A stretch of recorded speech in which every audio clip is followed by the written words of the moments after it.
At first glance, it looks like a simple double portrait. Two well-dressed men surrounded by objects, but the closer you look, the more you realize it's so much more than that. Every inch of this painting is a mystery, and without a doubt, the first thing that grabs your attention is that strange shape on the floor, a smear that doesn't seem to make sense until you change your angle. Viewed from a certain point, a perfectly formed skull appears, painted with a technique that was centuries ahead of its time, a silent reminder of death, a memento mori hidden in plain sight. But that's only the beginning. From astronomical instruments, a lute with a broken string, arithmetic books, globes, luxurious fabrics, and even a crucifix hidden in the shadows. The Ambassadors is not just a painting. Many consider it the most incredible artwork ever created, and in this video, we're going to analyze it, detail by detail. We'll uncover the meaning behind each object, and I'll give you the historical context you need to understand why Hans Holbein painted this masterpiece. This painting, titled Jean de Dinteville and Georges de Selve, is also popularly known as the Ambassadors.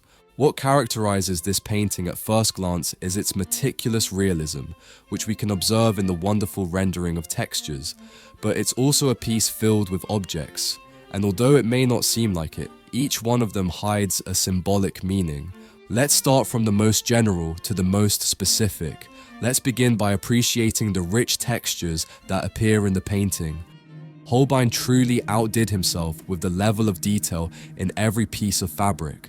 On the first figure, we see pink satin sleeves covered by what appears to be a coat of long fur, with the fabric joined by beautiful golden trimmings. The second figure is dressed in an episcopal robe entirely covered by a fur-lined overcoat. Judging by the materials, we can deduce that these were very expensive garments for the time. You can also appreciate the level of detail in the oriental carpet, with its tassels on the edges and various geometric motifs, and in the green velvet curtain with large patterns in the background. There are two details in this painting that give us subtle clues about who these men were, or at least some of their characteristics. In John's hand appears a golden dagger engraved with the number 29. This was the age of the French diplomat when the painting was made, and if we move further to the right, we see a book right next to Georges with the number 25 written on it. This number likely also represented his age at the time the painting was completed. But one of the most striking elements in this painting, without a doubt, is the shelf located right in the center. This shelf is packed with objects related to the quadrivium, a medieval educational concept referring to 4 fundamental disciplines considered essential for a complete education of free individuals: arithmetic, geometry, music, and astronomy. The arrangement of the objects, some placed on the upper shelf and others on the lower, clearly has a purpose. The upper shelf is dedicated to the heavens. These are objects related to celestial bodies, and the lower shelf is dedicated to the earth. These are objects related to the earthly world. Let's start with the upper shelf. From left to right, the first thing we see is a celestial globe showing the constellations. If we move a little further, we find different instruments for measuring time and space, such as sundials. Studies of this painting have tried to decipher the dates, hours, and latitudes indicated by these instruments, and various theories have emerged. It's unclear whether they all point to a specific date, so the meaning of these elements remains mostly speculative. Let's begin with the cylindrical dial. This sundial is designed with different quadrants that allow you to determine the hour and date based on the angle of sunlight. One theory identifies the date as April 11th, that is, Good Friday in 1533. But British historian Eric Ives argues that the date indicated is actually May 11th, 1533, the very day Anne Boleyn was officially recognized as Queen at Henry VIII's court. This detail is not trivial. It directly connects the painting to one of the most turbulent political and religious moments in English history, the break with the Catholic Church. Anne Boleyn's recognition as a queen marked the triumph of Henry's defiance of the Pope and the beginning of England's path toward Protestantism. By possibly referencing this exact date, Holbein anchors the painting in a precise historical moment, one charged with tension, change, and ideological conflict, elements that are reflected in the symbolic complexity of the objects arranged on the shelf. Next, we find a universal dial that appears to be disassembled. Further along, we see what seems to be a polyhedral dial with a compass. Only 3 of the sides are clearly visible. However, the times indicated by the instrument vary greatly. 2 sides show 10:30 and another shows 9:30. Further to the right, we come across a strange object, a torquetum. This instrument dates back to ancient Greek astronomy and was used to determine the position of planets and stars. During the Renaissance, this device was considered quite special and eye-catching, and it's likely that, like many people of the time, John had an interest in it as well. Many of these measuring instruments had already appeared in another portrait by Holbein, that of the German astronomer Nicholas Kratzer. That's why it's curious that, despite having so many scientific friends, Holbein didn't ensure accurate spatial and temporal alignment in the ambassadors. It's also possible that this lack of alignment was intentional, a symbolic way of representing the chaos of the time, but we will never truly know.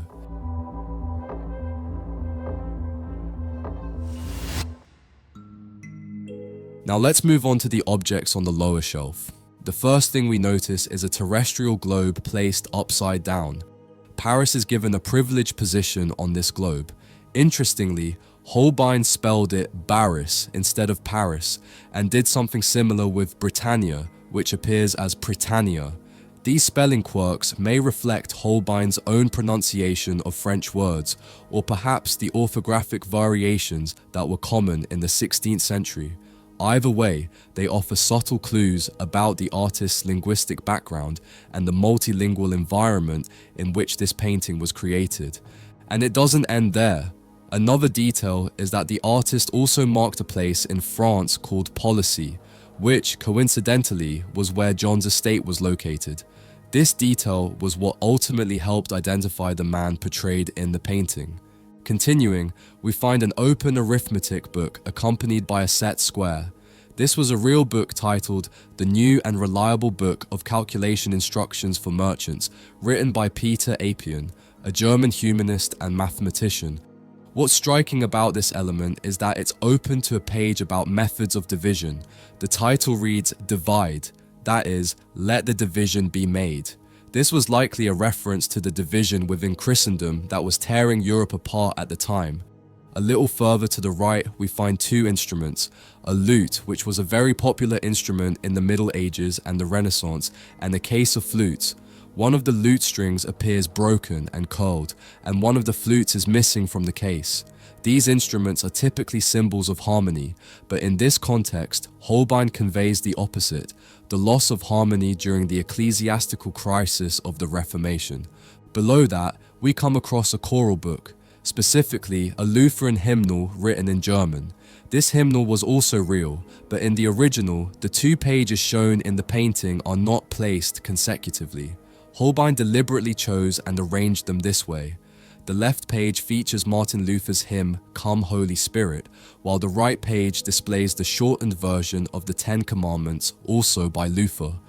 This can be interpreted as a plea for reconciliation, but it could also reflect Georges's desire to heal the religious divide, highlighting the idea that the 10 Commandments were something that united both Catholics and Protestants.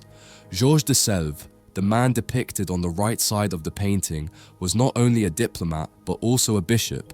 He had been appointed Bishop of Lavaux at a very young age. He was known for his intellect, his moderate stance, and his concern over the growing tensions between Catholicism and the emerging Protestant movements. He was, therefore, a deeply religious man, and matters of faith affected him in a very personal way. Now that we've looked at the most striking objects and the impact they might have had at the time, it's time to move on to 2 particularly significant elements in this painting. 2 details that are hidden and yet paradoxically obvious. One is harder to find, and the other is harder to recognize: the anamorphic skull and the crucifix. But before we get into that, let me remind you that if you'd love to have this painting in your home, now you can. It's available through our website, where you'll also find over 500 other masterpieces I've carefully selected for you to collect and display. I invite you to visit the link in the description once you finish watching this video and place your order. Shipping is free worldwide, and you'll receive a reproduction as faithful as possible to the original artwork. Thank you so much to everyone supporting the channel by shopping from our store. It's because of you that videos like this one are possible. Now then, let's continue. Let's start with the larger of the two, the strange element located in the lower center of the painting. This detail caused a great deal of confusion, and for many years, no one could figure out what it was. Keep in mind that this painting has undergone countless restoration processes, and back then, it wasn't in the same condition as it is today, making the identification of this unusual element even more difficult. In the 19th century, a worker at the National Gallery in London concluded that it was a fish bone, specifically the bone of a cuttlefish. It took years before scholars could finally decipher what this strange shape actually represented.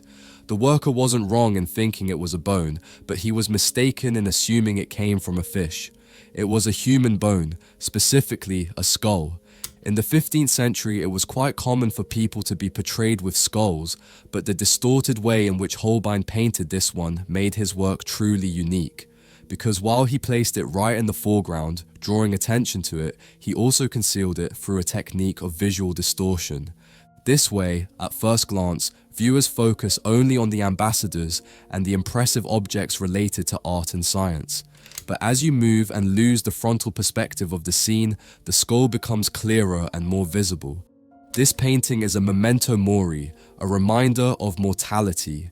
During the Renaissance, plagues and epidemics made people far more aware of death, perhaps even more so than we are today, and our painter was no exception. Through his art, Hans Holbein challenges us to look beyond the surface and reflect on our own existence. The distorted skull, visible only from a specific angle, reminds us that death is always present, even if we tend to ignore or hide it.